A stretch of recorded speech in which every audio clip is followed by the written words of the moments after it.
Welcome to ElevatePod, where we elevate your mindset, inspire your spirit, and ignite your leadership journey. This podcast is brought to you by Elevate Leadership Services. My name is Pearl. And I'm Chibwechungu. We are the co-founders of Elevate Leadership Services and the hosts of ElevatePod. The ElevatePod is dedicated to inspiring and empowering listeners, focusing on minorities and immigrants by offering valuable tools, resources, and pathways to foster personal and professional development. Thank you, Pearl. And today it is our honor to interview Dr. Rita Nassur, who will share the many experiences that she has, her journey, her thoughts, and her insights on the power of pause and why reflection changes everything. Let's imagine, what if the most powerful move you make this year is not to move at all? What if your next level of clarity, leadership, and peace doesn't come from pushing harder, but from pausing deeper?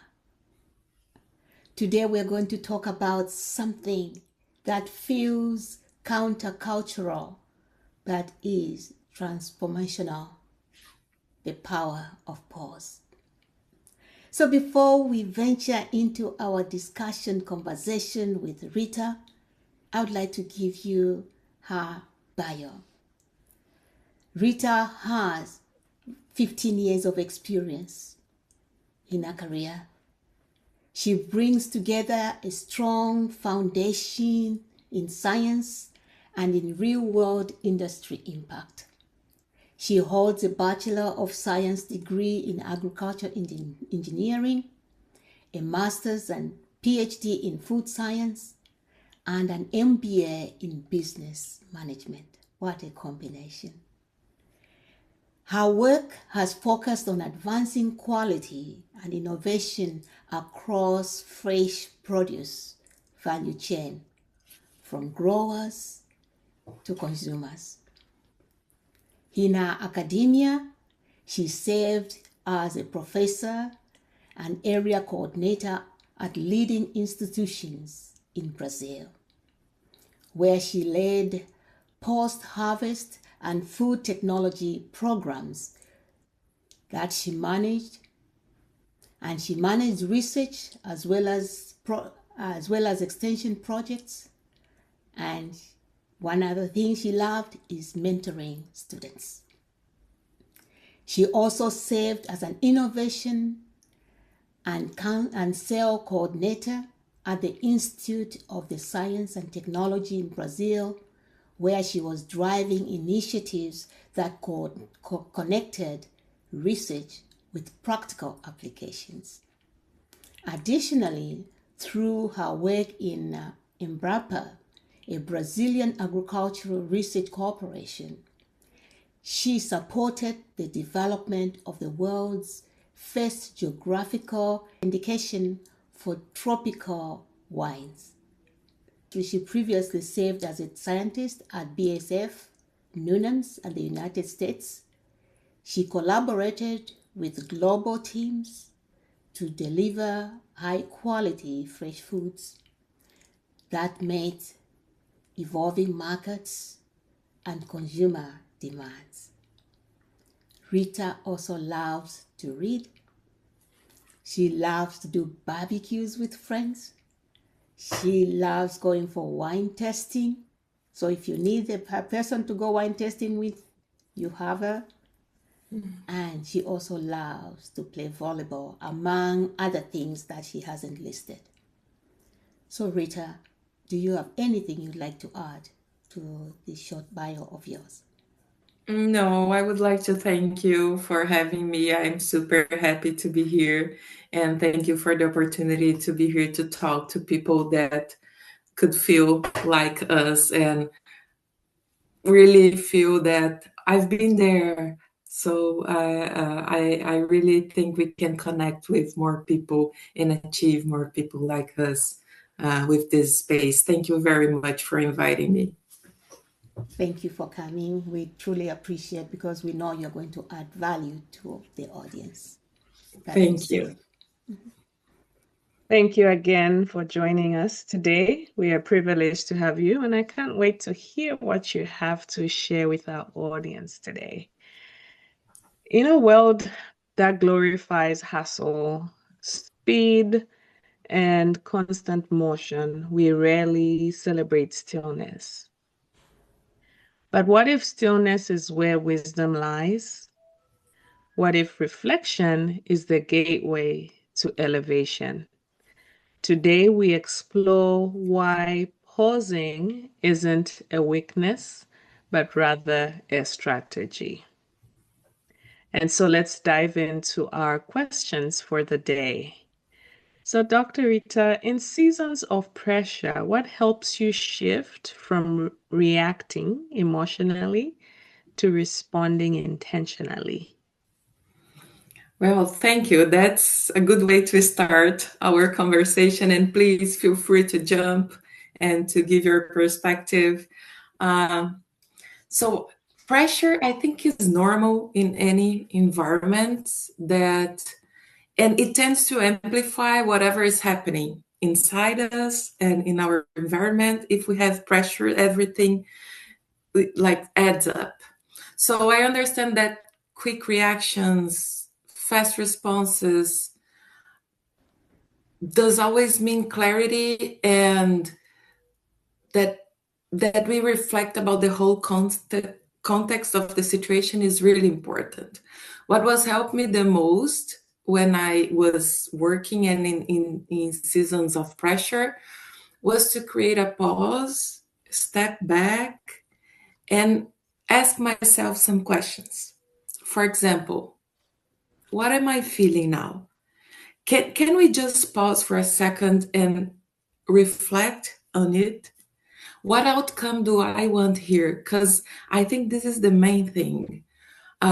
Instead of just reacting, can we rethink and understand what outcome we want from these actions, from these decisions that we are making? So I think this can create some awareness, and also I like to zoom out the situation and try to see, for example, in a bigger picture, what this action that I'm rushing here to do can change. What will be the consequences if I do this or that in here? So I really think it's important, and it does not take long. You can just, while you are eating or drinking water or going to the restroom, just breathe. And I love to meditate also, and I really think that this helps me a lot.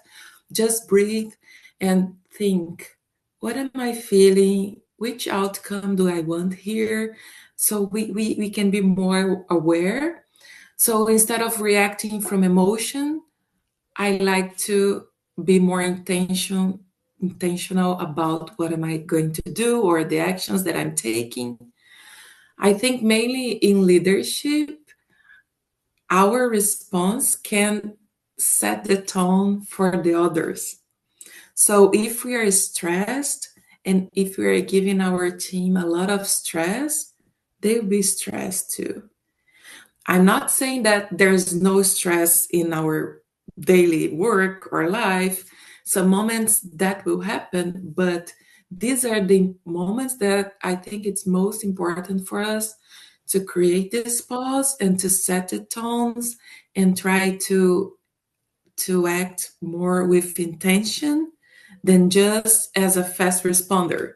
We don't want like to act like firefighters and just solve this and then that and then that. Can we do something that we are gonna be a firefighter here, but we will not have to come back again and that fire will be dead again? Can we act in a way that we can understand better the situation and understand the consequences, the outcomes that are gonna happen if we do this or that? So that's what helps me to respond with more intention in seasons of pressure or moments of stress. That's wonderful. It's pause, look not for the Because now. Just go with the flow, right? Yes. So you're pausing and looking for actually the future. You're not just focusing on the now. Yeah. You're Yeah. focusing on how is my response going to be.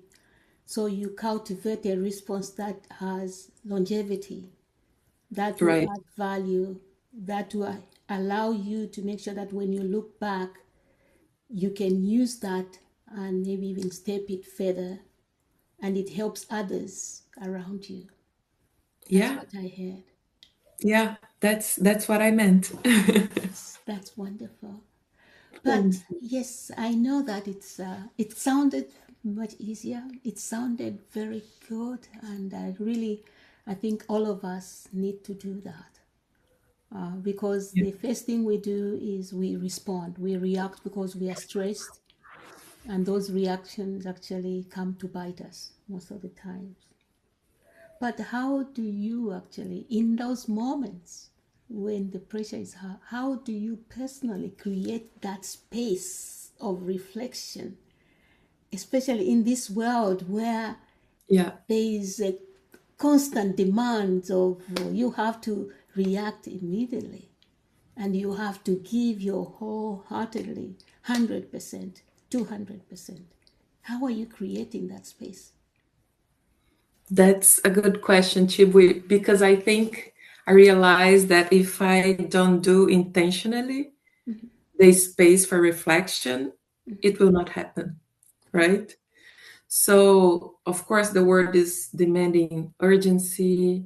So, for me to reflect on a situation and what is happening, it's a non-negotiable. I need to do that, and it it looks like it can be a quiet morning before the day starts when I'm driving home after work because that's when our mind is with like full of things that happen at work.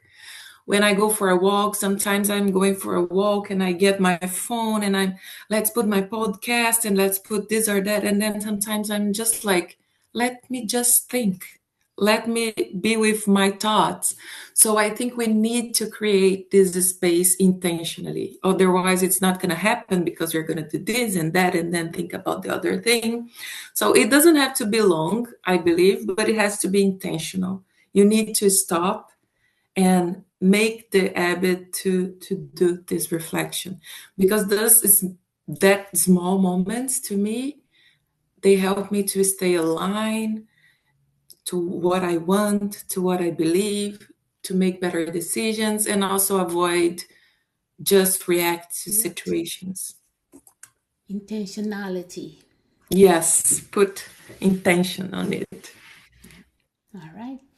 Yeah, so Thank you. can you share an example, like share a time when silence or solitude revealed something about your leadership that activity had been hiding? Sure. Yeah, I can think of some moments on my career when everything was moving so fast and I was very focused on delivery. I need to present this report and the results, and I need to give a good presentation. So, from the outside, everything was like successful. But when I was thinking, I went for a walk, I slowed down, I realized that I was holding too tight on being perfect and delivering the good results. So I was being responsible, but I was not creating enough space for others to interact with me, to give more their thoughts, contribute so we could grow together. So I remember when I was walking and I realized like I'm so focused on delivering a beautiful and efficient presentation, but let's not hold too tight on controlling everything. So, of course, this will not come on my mind in busy moments when I was just doing the presentation. It came when I was in silence, when I was reflecting on what I need to deliver and what are people that were working with me feeling, maybe trying to put to think about them. So it can shift how we lead. It become one more time more intentional. We can give more space to others. We can delegate and trust more, and uh, understand that also these leadership roles, they also includes the action of enabling others to give their best in situations that we think we need to have control of everything and deliver things that are perfect. Oh. So, in those moments, what patterns have you discovered about you as a person because of slowing down long enough to notice them? That's interesting because it's really tied to my last answer. Mm-hmm. But I've noticed is how I put pressure on myself. Mm-hmm. When we get more experience or we get older, Mm-hmm. and we realize that when things become so intense and so busy, our instinct is to move faster, take on more responsibilities, try to solve everything. As I said, deliver like the perfect presentation. But I think we need to understand that not everything will have a fast and perfect solution, and we cannot solve the whole world. So when things did not go 100% of the time, I think the pressure on myself was even bigger. And this was killing me, right? Of course. When I slowed down, I realized that this can lead to unnecessary stress, or what's not helping with my mental health, which is really important to the next deliveries or the next stages of my career. So recognizing that allowed me to adjust, of course, keep doing my best always, but that thing that we can't control everything. So I noticed that I was always trying to control. Uh, so this made a difference in my performance because I have the mindset I can't control what I can't control.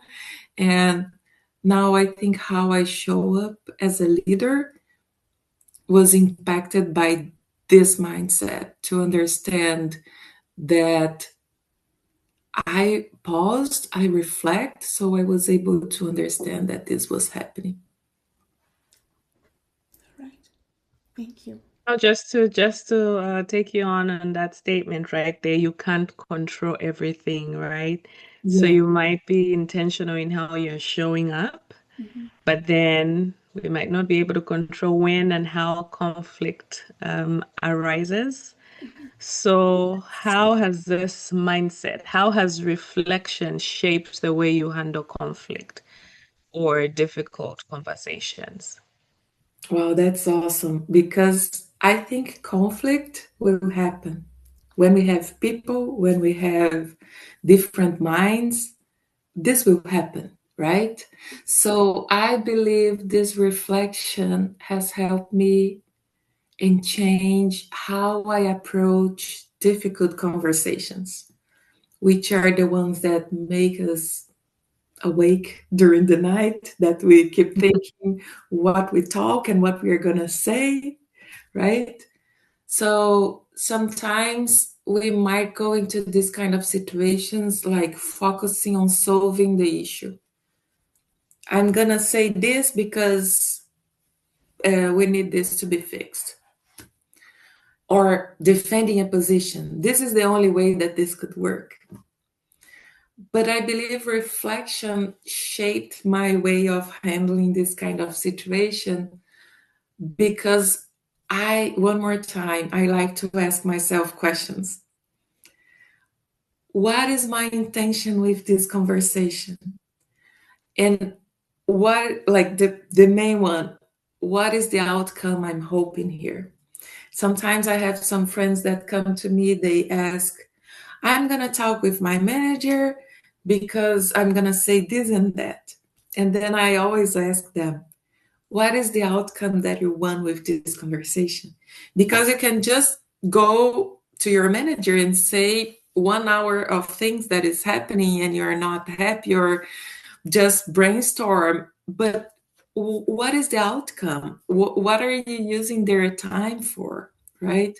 What is the best way to approach this person with respect and with clarity? And we know that we have people that are working in the same positions, that we need to talk to them in a completely different way, right? Because they function differently. We know that some people are more direct, some people are super detail oriented. So I always like to ask myself, what is my intention, which outcome I'm hoping for, and what is the best way to approach this person? Because in conflict or difficult conversations, we are like super sensitive, and I believe it's really important that we respect. And I believe these questions can help us to separate the facts and listen more, leading with more empathy, understanding our team.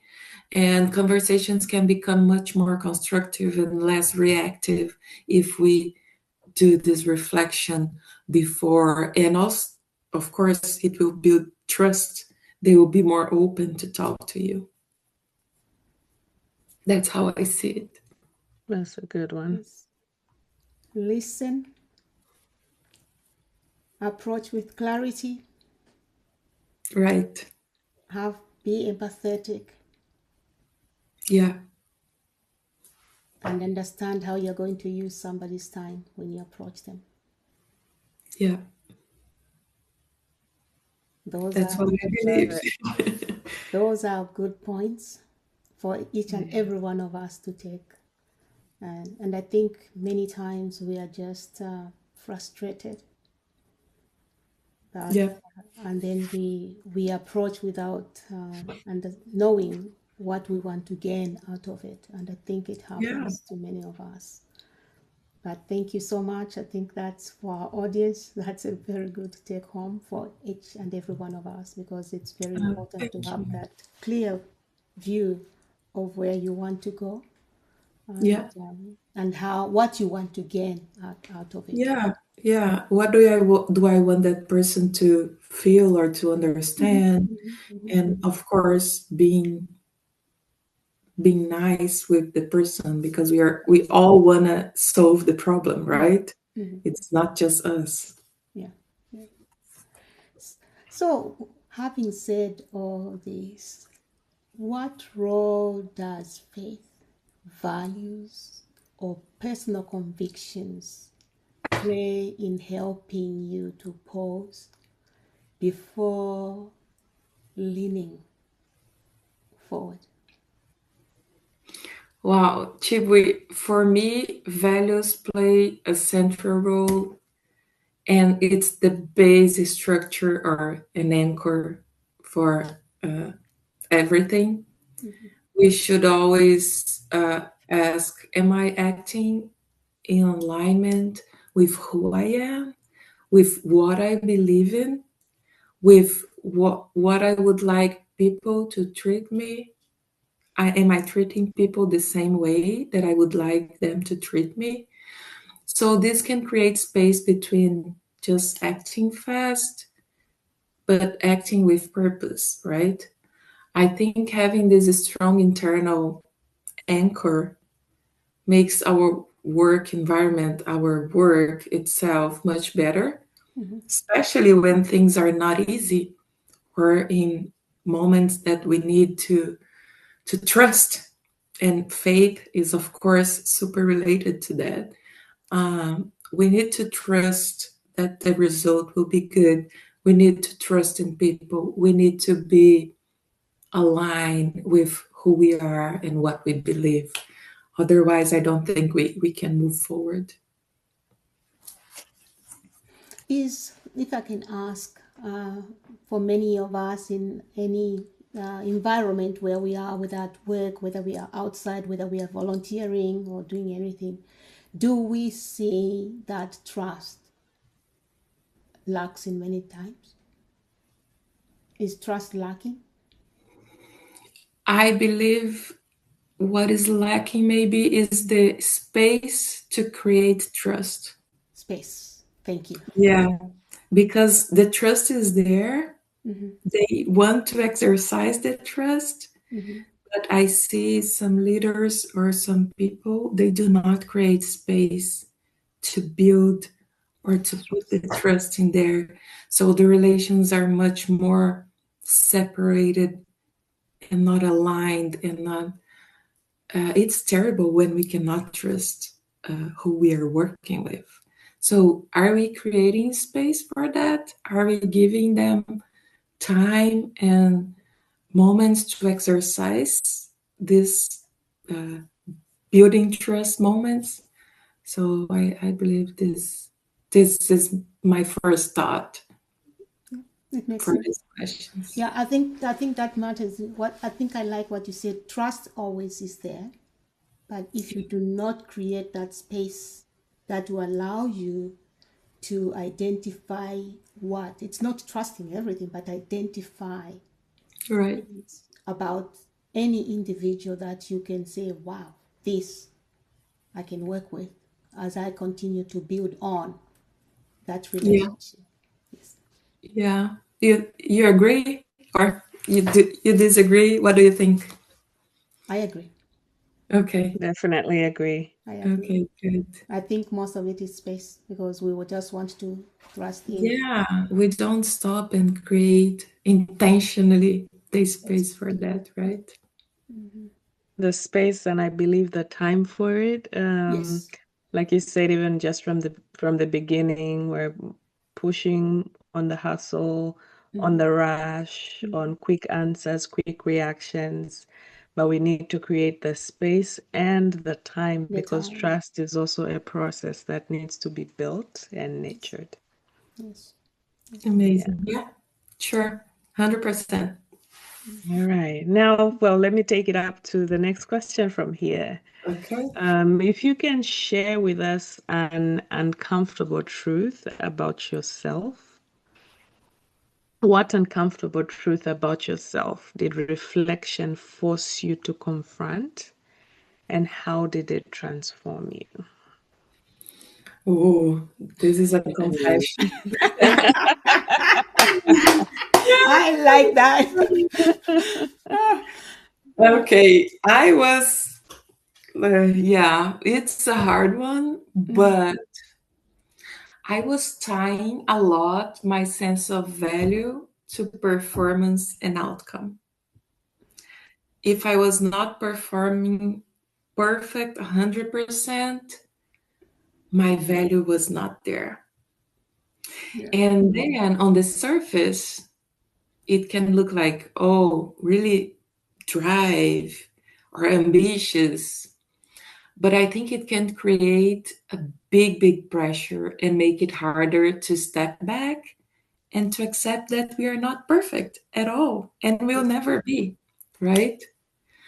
And I think this is tied to I was raised in a way that I truly believe, of course, that my parents at the time were doing their best in their philosophy of education. But I was raised in a way that I was like, you need to be all tens, all A's. And we should be as perfect and brilliant as possible, right? I remember my mom saying I was super happy that I got a 9.8, and she was like, why it was not a 10? And I remember because it really kind of shocked me because I thought she was gonna, whoa, good job. But we used to we used to say that Brazilian mothers are so strict, and my mom was in education, so I know she knew that I could achieve a 10, but the point is recognizing that we are not perfect and we don't need to be allowed me to separate who I am from the grades, from the outcome, from the performance reviews that I receive in my career. So I when that shift made me a more balanced leader, much more open, of course resilient, but focusing on impact and not on the results, the numbers, perfection. So this is not comfortable to share, or but it's true. I was always like so much pressure. My value was what was my performance was. But Mm. we can bring so much value in so many ways. Some people are not good in math, but they are super creative, super creative. Some people are really good in letters and sciences, but they're terrible in engineering. And that's perfect. That's what we have teams, right? With people that are different. And it transformed me in this way of, okay, my value is not tied with my grades or with my performance numbers. So yeah, that was tough, but was real. But it's a Wow. very good realization because Yeah. all of us, we tie, the value, not the value, the evaluations that we're given Mm-hmm. make us tie ourselves to those Yes. and sort of allow our values that we have to be below what somebody has said. And Yeah. that actually undermines our confidence. It undermines our capabilities. It starts undermining a lot of things that we believe in. Yeah. I agree. So, Yeah. and it's a good realization when you do that and you can separate that. And Yeah. I think that can also allow one to walk away from things that are not allowing them to have values in that. Yes. Perfect. Yeah. All right. So, how do you discern the difference between strategic pause, especially that we're talking about the pause and we're talking about identifying, like you did, where you identified that my values have to always be Yeah. my performance is not a reflection of me, right? That that also come into these pauses, and then you say, okay, one is strategic and one can be avoidance. So how do you discern the differences between these two, strategic pause and Yeah. avoidance? That's a very important distinction. Uh, One more time, I would say intention. I said this word a lot of times here. I think a strategic pause is with purpose. You Mm-hmm. step back, you pause, and you think, you make a better decision. But when you are like in avoidance, on the other hand, it's when you're not comfortable or you feel fear, you want to avoid thinking about the problem, right? So we can ask, am I pausing here to move forward with more, being more efficient? Or am I just delaying something that I don't want to face, right? I think being honest with ourselves and answering this question or understanding what we are doing uh, can help us to stay accountable and ensure that our pauses are not just for postponing the decisions or the reflections that about the decisions that we need to make, but to be more productive, to think, to gain clarity about something. Very reflective. All right, thank you. I think I want to come back a little bit on that being honest, because I Mhm. think it's a very, very significant point there. But I think sometimes we get so used to doing it that one may not even realize they're Mhm. avoiding. They Yeah. may not realize they're procrastinating, Mhm. and just putting off something that's uncomfortable. Maybe it's a Yeah. fear, and maybe they won't even get back to it, but it's easier to say, I will get back to it. And then it hides itself as a strategic pause, but it's a fear and Mhm. you're procrastinating. So Mhm. I like that point, being honest, but I don't know, when you don't even know you're doing it. Yeah. Yeah, but I think we have a tip. If we are not happy or this is creating something that is somehow not making me comfortable, I'm avoiding. So, of course, it's much easier to just avoid it. But if I'm just thinking about it, it's not a good situation, but I'm okay rethinking about it. I think we're fine. But if we are like, I'll think about it later, I don't know, we are Mm, avoiding because we don't want to deal with that. And that's adult life. We just don't want, we, we just don't do whatever we want to do. We do what we need to do, right? Yeah, but it's tricky for sure. love that. I think even for ourselves, like, let me just trick myself here. Wonderful. Yeah, Wonderful, yeah. well, we have just coming to the wires. If we can All right, ask one the more. last Can I question. Yeah, squeeze one in one more? question. You can squeeze in one more. Okay. All right, kind of two in one situation. But if you would, if you had anything, any message to leave for emerging leaders, if you can share one reflective principle and reflective habit, what would that be and Yeah, why? I think today we talk a lot about intention. And the more I talk about it, I think the more I like it because to be someone who just didn't act quickly or fast, but thinking of the situation to create space for better decisions. And one more time, let's ask ourselves the questions that we talked before.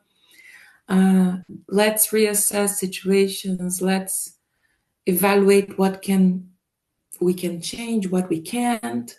Let's do that with intention. Of course, we are not leaving behind our responsibility and how we can make others feel and grow along the way.